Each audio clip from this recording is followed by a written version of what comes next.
का हवाला देखिए। मैं ये कहना चाहता हूं सर आपसे कि जब इतना गंभीर मुद्दा हो राज्य का, तो ये देने में क्या दिक्कत है? आज तो ये सामने है ना, देने में क्या दिक्कत है? ये तो आप जांच एजेंसी को ही दे रहे थे ना, तो ये देने में गोपनीयता के नाम पे देने का क्या मतलब था कि नहीं देंगे? 3 बार मना किया गया है। नियामतपुर का 120 का ये सीआईडी के पेपर में है, ये जांच एजेंसी के पेपर में है। ये देखिए, देखिए ये एक और हमारे एफआईआर में था, हमारे एफआईआर में था कि नेपाल लोग गए, नियामतपुर गए, मुजफ्फरपुर गए, बिहार गए, हजारीबाग गए क्वेश्चन पढ़ने के लिए। जांच कहां तक रखा? पीएससी और जेएसएससी को लेकर आंदोलन थमने का नाम नहीं ले रहा है। पूर्व निदेशक ने इस्तीफा जरूर दे दिया है, सीआईडी जांच जरूर हो रही है, रांची पुलिस जांच जरूर कर रही है, लेकिन जांच के नतीजे क्या होंगे, इसे लेकर छात्रों में एक सवाल है कि आखिर ये जांच से ये संतुष्ट है।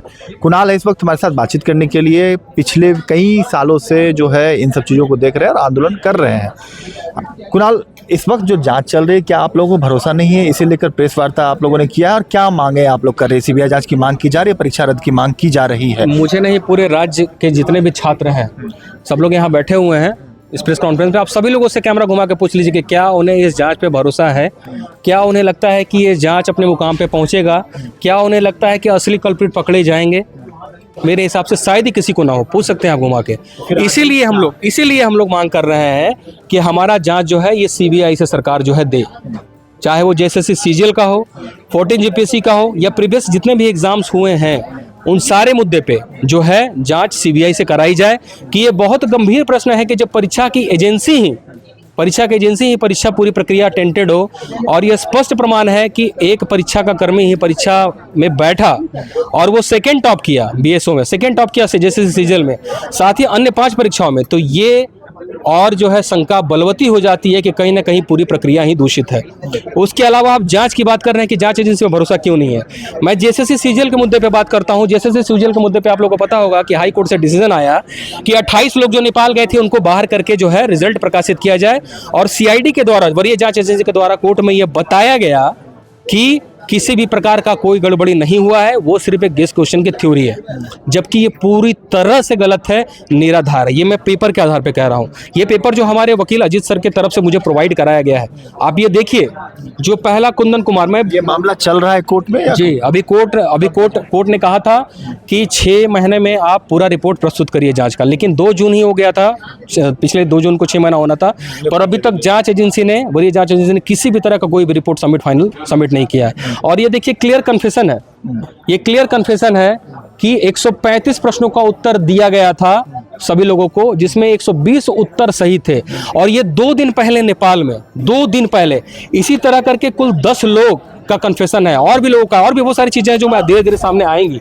सभी लोगों का कन्फेशन है कि प्रश्न पत्र के उत्तर पहले उनके पास मौजूद थे, लेकिन इसी चीज को गलत तरीके से प्रस्तुत किया गया वरीय जांच एजेंसी के द्वारा।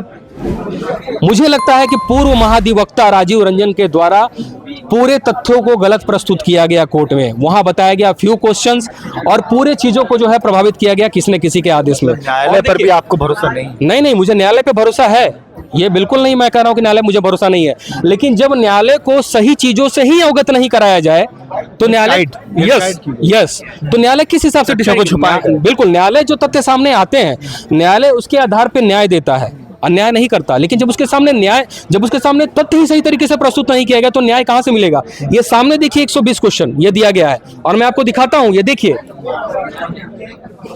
तो दूसरी पक्ष की ओर से क्या इन सब चीजों को रखे गए थे, नहीं देखा गया उसे? देखिए, ये पेपर्स, ये सीआईडी के पेपर्स वरीय जांच एजेंसी के, ये सबका एक्सेसिबल नहीं होता। अजीत सर को मिला है ये, तब ये बात सामने आ रही है। देखिए रविंद्र कुमार सिंह जो केस के आईओ थे, डीएसपी थे, जिनका तबादला मई में कर दिया गया, उन्होंने क्लियर अपनी जांच में लिखा है, हाईकोर्ट में जो एफिडेविट दिया गया है, ये देखिए, क्या लिखा है? ये पढ़िए। 100 से 120 प्रश्न के उत्तर दिए गए थे इन छात्रों को, 100 से 120 प्रश्न के उत्तर मई में। उसके बाद पूरी टीम का तबादला कर दिया जाता है। ये बात हाई कोर्ट में भी उठती है, और उसके बाद जो सितंबर में एफिडेविट होता है, सितंबर में जो ये एफिडेविट होता है, उसमें ये बात पिछले साल की बात है। यस, उसमें जो बात सामने आती है कि ये सामने देखिए आपके, मैं तथ्यों पे बात कर रहा हूं, ये देखिए, ये हाईलाइटेड है, only a few answers, few और 135 में बहुत अंतर होता है।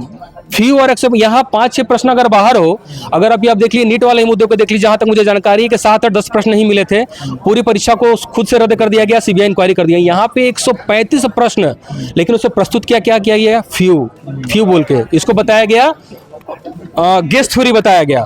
और नेपाल के बाद सभी लोगों को तो क्लीन चिट मिला ही। जो हम लोगों ने और भी वो बताए थे कि लोग बंगाल में रुके हैं, नियामतपुर में, और पटना में रुके हैं, और भी जगह जो रुके हैं, कहीं भी जांच नहीं हुई। ये जबकि जांच एजेंसी के पेपर्स में ही है कि जहां पे रुके थे लोग परीक्षा के पहले 120 लोग रुके हुए थे बंगाल के नियामतपुर होटल में, लेकिन कभी ये जांच आगे नहीं बढ़ी कि वो 120 लोग कौन थे। ये मैं दिखाना चाहता हूं आपको। जो चीजें आप लेकर कुणाल आगे आए हैं, ये आपको नहीं लगता कि ये जो काम है एजेंसी को करनी चाहिए, जो एजेंसी छात्र कर रहे हैं आप जैसे?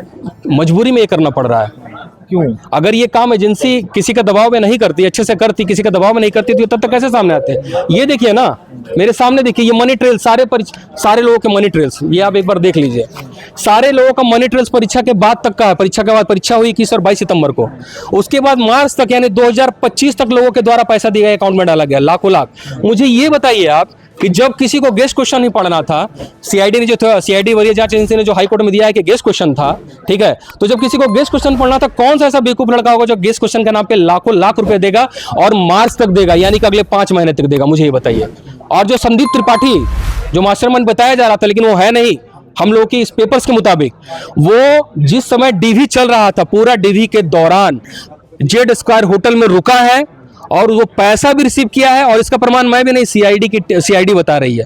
तो ये बताइए कि कोई भी जो मास्टरमाइंड था जिसको बताया जा रहा था, वो जिस समय डीवी चल रहा था, वो डीवी के समय जेड स्क्वायर होटल में क्या कर रहा था? वो आदमी, उत्तर प्रदेश का आदमी, बिहार का आदमी क्या कर रहा था? और वो पैसा कलेक्ट किया, उसके पास अभ्यर्थी मिलने गए, अभ्यर्थी, और उसका ये रिकॉर्ड है, ये पेपर्स में रिकॉर्ड है जो मुझे अजीत सर के द्वारा प्रस्तुत किया गया, पूरा पेपर्स भी है। वो अजीत सर आगे आएंगे, और भी बहुत सारे तथ्य हैं, अजीत सर आगे आएंगे, लेकिन जो तथ्य है वो तथ्यों को मैं बताना चाहता हूं कि एजेंसी, जांच एजेंसी, ये बताने का क्लियर सा कॉन्सेप्ट ये है कि जांच एजेंसी कहीं ना कहीं पॉलिटिकल प्रेशर में काम कर रही है। वो अच्छा भी करना चाहती है। देखिए, अगर इसी को देखा जाए तो मई तक बहुत अच्छा से काम किया है, सारा चीज पे आया है, मनी ट्रेल, सारा लोगों का एक्सेप्टेंस हुआ है कि नहीं, 135% सब लोगों ने रटा है, लेकिन जैसे ही ट्रांसफर होता है सभी लोगों का, उसके बाद पूरी जांच बदल जाती है।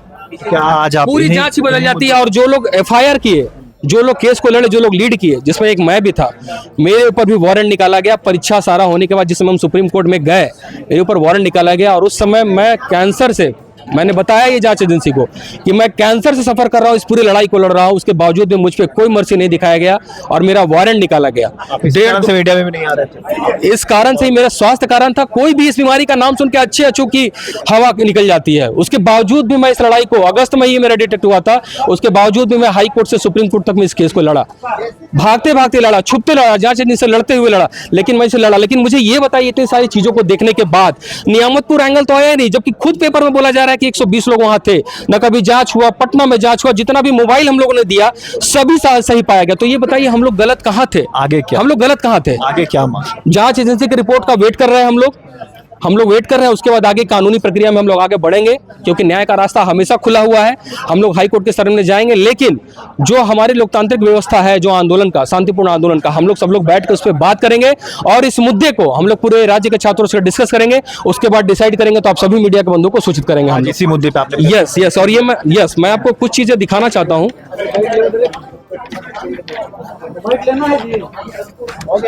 सारे डॉक्यूमेंट्स कितने दिनों में?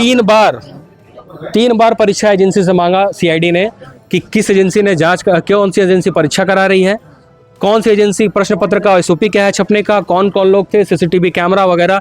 3 बार मांगने के बावजूद भी जेएसएससी ने नहीं दिया है। 3 बार, ये पेपर्स में मौजूद है, 3 बार मांगने के बावजूद भी।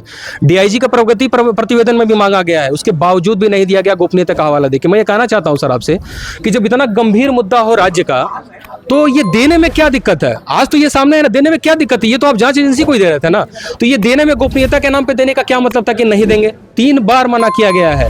नियामतपुर का 120 का ये सीआईडी के पेपर में है, ये जांच एजेंसी के पेपर में है। ये देखिए, ये एक और हमारे एफआईआर में था कि नेपाल लोग गए, नियामतपुर गए, मुजफ्फरपुर गए, बिहार गए, हजारीबाग गए क्वेश्चन पढ़ने के लिए।